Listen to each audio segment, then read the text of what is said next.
Hey guys, Armageddon here. We're going to talk today about 1, 2, 3, 4, 5, and 6, my top picks for the most innovative guns that have come out in the last five-ish years.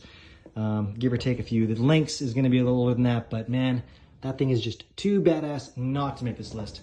So that's why it's here.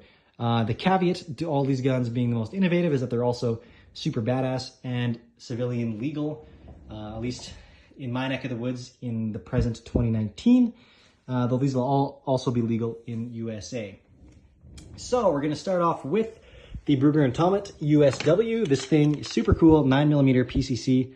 Well, it's actually a handgun, but you can put a stock on it, and it's probably the most efficient system that I've seen to date that utilizes this. So it's got a bridge here for the optic. That way the optic isn't flying around. It's remained stationary even while the slide moves. 30-round magazine capacity, the optics rail for a light or laser. The stock again deploys with the push of this little button up there. I've got my other hand on the camera, so I'm just not gonna do that right now, but I do have more video footage of this guy, YouTube videos coming, and I've got a long actually version of this entire video on YouTube for all the folks that want to go on there and learn about all this stuff in a little more detail. It's over 15 minutes, so it's a bit of a commitment, but I'll do a quick one for IGTV videos here. So moving on, after the USW, we've got the SIG MPX. Again, these are both chambered in 9mm, 9x19 Parabellum, 9x19 Luger. Very nice little gun here. This is the MPX by SIG. I thought this made the list because when it came out a few years ago, just really revolutionary for what a pistol caliber carbine was at the time. This is a locked breech. It doesn't have a buffer tube, so it's not just a straight blowback. It actually is a locked breech, and it's a tappet system, which is kind of similar to a piston system, gas system, so it stays nice and clean, runs real nice and reliably, and it's got all your typical AR-15 controls. Safety selector, takes AR triggers for the most part, enhanced mag release, and this thing also has a cool bolt release as well. Really like that. Really nice high-quality Lancer mags as well. Unfortunately, proprietary and cost a ton, but it is what it is. It also takes a variety of stocks that click into a pick rail adapter. Again, SIG just did a lot with the platform.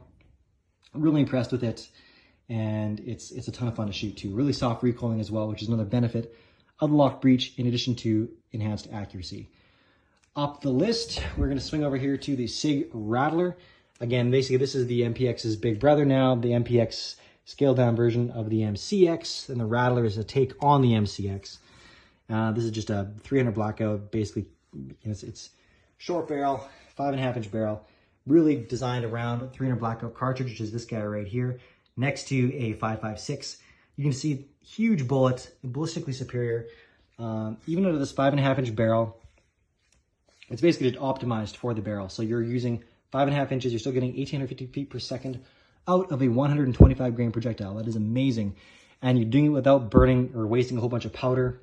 It's not excessive concussive or blast out of that short barrel. Again, the round is optimized to use up the gas within that system.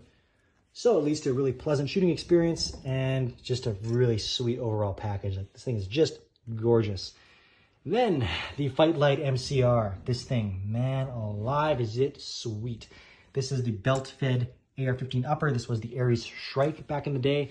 They rebranded it under Fight Light. I'm not sure what all the story was there, but it's here today, and it is gorgeous, and it works phenomenally, and you can also use huge, ridiculous 100-round Surefire coffin mags. But the main idea is that it's belt-fed, non-reciprocating side charger upper. It's just super quality gun, and the fact that you can do a reliable belt-fed system on an AR-15 platform is huge. This basically comes in at half the price, half the cost, half the weight of an FN Mini-Me, the SAW, the Squad Automatic Weapon. So that's huge. That's why that's here. They basically just revolutionized that platform, brought all that functionality right into a user, held AR. So you could just run into battle with this thing and have the capabilities of a belt-fed, 200 rounds on tap type gun, right? Or just run your 30-round PMags. Lots of possibilities there. Then over here, we got the Desertec Covert. This thing, again, this is an 18-inch barrel, chambered in .338 Lapua Magnum. Huge cartridge, huge potential, long-range accuracy. And that's in this nice, tidy little package that's barely bigger than a SIG MPX. Who were kidding?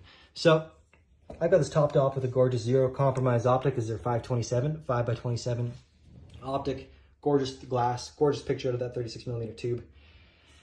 And again, this is just here. They make a long range version as well, but just the fact that you have all that firepower compact with a gorgeous trigger, by the way, out of a bullpup. That's why that gun's here. And then we're gonna top things off with the beast, the Cerro Lynx. This is a GM6M, I think G6M6 Lynx, GM6M Lynx. That's what it is. Always get that mixed up. Topped off with an Elcan. Can't go wrong with that. This thing is just a monster. 50 BMG, semi-automatic. Oh, it's unbelievable. But I talk about this a ton in other IGTV videos, and I talk about it in YouTube a bunch as well. So I'm going to stop talking about it now.